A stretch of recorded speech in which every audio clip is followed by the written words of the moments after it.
Ano po yung significant? Dalawang kulay. Magkano po ang isa? 5 piso sa noon. Ha? May 5, may 10 piso. Say hello naman po, kuya.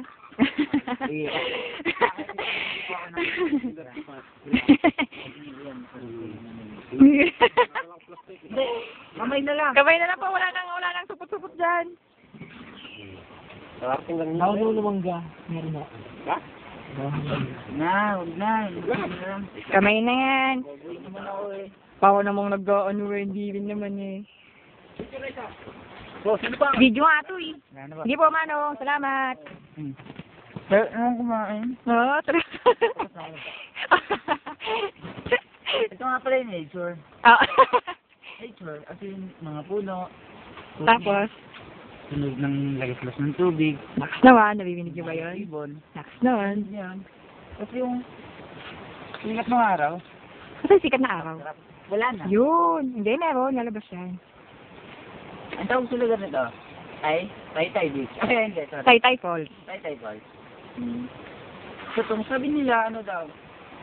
Man-made. Man-made. Man-made ba to? Hindi. Sabi lang nila. Ang sarap naman yung pinapay. Ano nga pala masasabi mo dyan sa binili mo kay Manong? Sarap. Medyo may katamisan. Katabi. Pero, ganda naman. Ikaw, anong nagsabi mo sa pagdating dito? Okay lang naman. Masaya. Kahit sa surplus. Oh, post ka naman doon. Post ka naman doon. Yan. Okay, masasabi mo sa lugar. Hindi to picture, video. Totoo. Okay naman. Sabi. Shy type. Jack. Lagi, tuloy mo. Ito, tumbakan na to. Hmm?